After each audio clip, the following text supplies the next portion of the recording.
Movie की शुरुआत में हम रॉबिन को देखते हैं। वो एक एडवर्टाइजिंग कंपनी में काम करता है और अक्सर अपने काम में ही बिजी रहता है। रॉबिन अपने काम में इतना बिजी रहता है कि वो अपनी गर्लफ्रेंड को भी टाइम नहीं दे पाता, जिस वजह से उन दोनों का बार बार झगड़ा होते रहता है। उसकी गर्लफ्रेंड चाहती है रॉबिन उसके साथ टाइम स्पेंड करे, पर रॉबिन ऐसा नहीं करता। इसके बाद रॉबिन अपने ऑफिस में जाता है। यहाँ उसकी असिस्टेंट उससे कहती है आज उसे लाइसेंस एग्जामिनेशन के लिए जाना है, नहीं तो उसका लाइसेंस सस्पेंड कर दिया जाएगा। इसके बाद रॉबिन एग्जाम देने जाता है। यहाँ उसके साथ और भी कई लोग एग्जाम देने आए थे। यहाँ पे सैरा नाम की एक लेडी भी होती है जिसके हाथों में बहुत सारा सामान होता है और वो शॉपिंग करके सीधा एग्जाम देने आई थी, जिस वजह से सभी का ध्यान उसकी ओर आ जाता है। सैरा दिखने में थोड़ी अजीब होती है, पर वो अपने लाइफ को खुलकर एंजॉय करती है। क्योंकि रॉबिन ने एग्जाम की तैयारी नहीं की थी, इसलिए उसे समझ में नहीं आता वो क्या लिखे। फिर वो सैरा से हेल्प मांगता है, लेकिन एग्जामिनर उन्हें देख लेता है। लेकिन रॉबिन को पनिशमेंट देने के बजाय वो सैरा का पेपर फाड़ देता है और उससे 1 महीने बाद आने के लिए कहता है। इसके बाद सैरा रॉबिन को गुड लक कहती है और एग्जामिनेशन हॉल से निकल जाती है। फिर एग्जाम खत्म होने के बाद रॉबिन जब बाहर आता है तो वो देखता है सैरा उसके कार पे बैठी है। यहाँ पे रॉबिन उसे कुछ पैसे देता है और उससे मैटर सॉल्व करने को कहता है, लेकिन सैरा पैसे लेने से मना कर देती है। फिर उसी वीक जब रॉबिन एक्सरसाइज कर रहा था, तब सैरा उसके पास आती है और उसे मिलने के लिए बुलाती है। फिर रॉबिन जब नीचे आता है तब सैरा उसे अपने साथ राइड पे चलने के लिए कहती है, लेकिन रॉबिन उसे मना कर देता है। यह सुनकर सैरा वहां सीन क्रिएट करने लगती है, जिस वजह से मजबूरी में रॉबिन को उसके साथ जाना होता है। फिर ये दोनों जब कार में होते हैं तब सैरा उसे अपना इंट्रोडक्शन देती है और रॉबिन से ऑकलैंड की ओर चलने के लिए कहती है। फिर वहां पहुंचने के बाद सैरा एक विग पहनती है और एक बिल्डिंग के अंदर चली जाती है, लेकिन उसके जाने के कुछ मिनटों बाद ही वहां पे अलार्म बजने लगता है। ठीक उसी समय सैरा एक बैग के साथ बाहर आती है और उस बैग में 2 छोटे पपीज होते हैं। रॉबिन के पूछने पर वो कहती है इन पर एक्सपेरिमेंट होने वाले थे और इसलिए वो इन्हें बचा रही। इसके बाद दोनों लौट आते हैं। यहाँ पे सैरा रॉबिन से अपने घर के अंदर आने को कहती है, पर रॉबिन अंदर जाना नहीं चाहता। ये देख सैरा को बुरा लगता है और वो रॉबिन को फिर से कॉल करने की धमकी देती है। ये सुनने के बाद रॉबिन गुस्से में अपने कार से उतरता है और उसके साथ अंदर चला जाता है। फिर पपीज को सेफ जगह रखने के बाद सैरा रॉबिन के लिए कॉफी बनाती है और रॉबिन के अंदर की कमी को दूर करने में उसकी हेल्प करने को ऑफर करती है, पर रॉबिन उसका ही मजाक बनाने लगता है। लेकिन इसके बावजूद भी सैरा उसकी मदद को तैयार हो जाती है। वो रॉबिन से कहती है इसके लिए उसे महीने भर की छुट्टी लेकर उसके साथ रहना होगा, लेकिन रॉबिन उसे ये कहते हुए मना कर देता है उसकी एक गर्लफ्रेंड है, और ये कहकर वो यहाँ से निकल जाता है। अगले दिन हम रॉबिन को एक क्लाइंट के सामने प्रेजेंटेशन देते हुए देखते हैं, लेकिन उस क्लाइंट को रॉबिन का आइडिया पसंद नहीं आता और वो रॉबिन को मना कर देता है। ये देख रॉबिन को गुस्सा आ जाता है और फिर रॉबिन और उस क्लाइंट के बीच गर्मा गर्मी शुरू हो जाती है। इसी बीच रॉबिन उसके प्रोडक्ट को कचरा कह देता है। रॉबिन के इस बिहेवियर से उसका बॉस काफी गुस्सा हो जाता है और वो रॉबिन को काम से छुट्टी लेकर कहीं वैकेशन पे जाने के लिए कहता है, लेकिन रॉबिन अपने बॉस को भी मना कर देता है, जिसके बाद उसका बॉस उसे काम से ही निकाल देता है।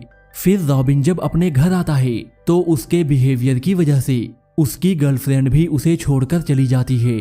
फिर अगले दिन जब रॉबिन ड्रिंक कर रहा था तभी उसके दरवाजे की घंटी बजती है और उसके लिए एक डिलीवरी होता है, जिसके अंदर वही पपीज होते हैं जिन्हें सैरा ने बचाया था। ये देखकर रॉबिन तुरंत ही उन पपीज को लौटाने के लिए सैरा के पास पहुंच जाता है। यहाँ सैरा रॉबिन का ही वेट कर रही थी, क्योंकि उसे अच्छे से मालूम था रॉबिन इन पपीज को लौटाने जरूर आएगा। तभी सैरा रॉबिन के हाथों पे चोट देखती है जो उसे ड्रिंक करते टाइम लग गया था। ये देखकर वो उस पर पट्टी बांधती है। इसी दौरान रॉबिन उससे अपने होपलेस सिचुएशन के बारे में बोलता है। रॉबिन की बात सुनने के बाद सैरा उसे अपने ऑफर के बारे याद दिलाती है और वो उससे कहती है वो उसके साथ पूरा नवंबर रह सकता है। फिर सैरा धीरे धीरे उसके शर्ट खोलती है और फिर वहां से चली जाती है। इसी बीच रॉबिन सहरा के साथ एक रात रहने का डिसाइड करता है। फिर वो सहरा के पास जाता है और उसे किस करने लगता है।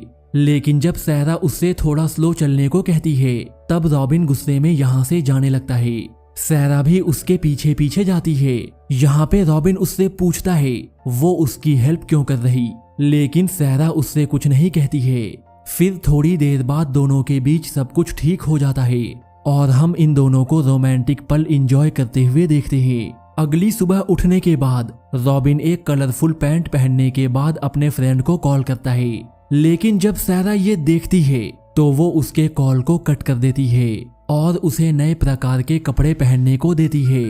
थोड़ी देर बाद सहरा का पड़ोसी चेज उससे मिलने के लिए आता है और वो ऐसा दिखाता है जैसे उसके और सहरा के बीच कुछ चल रहा हो। पर जब रॉबिन उन दोनों को देखता है तो वो घर से बाहर निकल जाता है। बाहर आने के बाद वो देखता है उसके कपड़े एक भिखारी ने पहन रखे हैं। ये देख रॉबिन गुस्से में आ जाता है, लेकिन सहरा उसे कन्विंस करने का ट्राई करती है। वो रॉबिन से अंदर चलने को कहती है, पर रॉबिन काफी जिद्दी होता है और वो अंदर जाना नहीं चाहता, जिसके बाद सहरा उसे छोड़कर चली जाती है। पर बाद में रॉबिन उससे माफी मांगता है और उसके साथ एक दिन रहने का वादा करता है।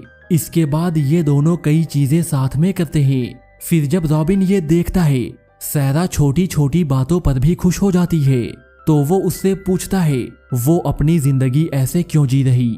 इस पर सहरा उससे कहती है वो एक पेट स्टोर पे काम करती थी, लेकिन उसे काम करने में मजा नहीं आ रहा था, इसलिए उसने वो काम छोड़ दिया। इसका मतलब ये होता है सहरा वही काम करती है जिसमें उसे खुशी मिलती है।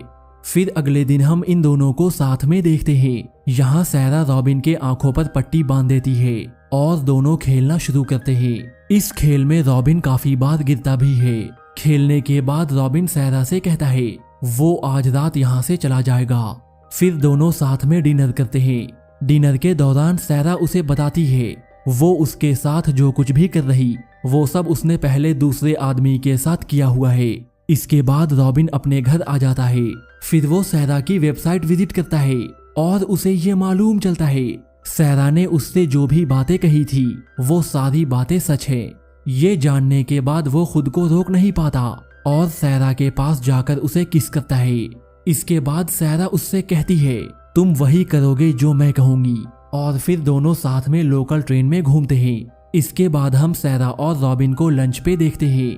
लंच के बाद रॉबिन सहरा को अपने घर पे लाता है और यहाँ दोनों साथ में डांस करते हैं। ऐसे ही दिन बीतते जाते हैं और ये दोनों एक कपल के जैसे टाइम स्पेंड करते रहते हैं। फिर अगले दिन जब सहरा और रॉबिन नहा रहे थे तभी उनका पड़ोसी बिना नॉक किए ही अंदर आ जाता है।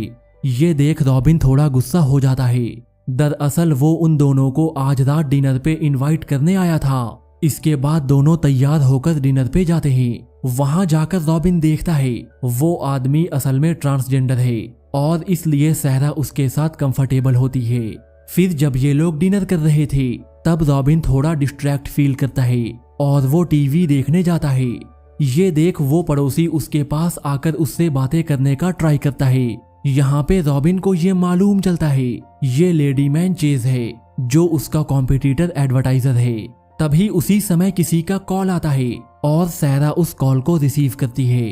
कॉल लेने के बाद वो अपसेट हो जाती है और यहाँ से चली जाती है। फिर रॉबिन सहरा के पास जाता है और उससे अपसेट होने का कारण पूछता है, लेकिन सहरा इस बात को इग्नोर करने का ट्राई करती है। सहरा को देख रॉबिन सोचता है वो अभी अच्छा फील नहीं कर रही, इसलिए वो भी इस बात को छोड़ देता है। अगली सुबह जब रॉबिन बाहर घूम रहा था तभी उसकी नजर सहरा के अपार्टमेंट में जाती है और उसे कुछ एहसास होता है। वो भागता हुआ सहरा के अपार्टमेंट में जाता है और सहरा को देखकर ऐसा लगता है जैसे वो बीमार है, पर वो रॉबिन से ये बात छुपा रही।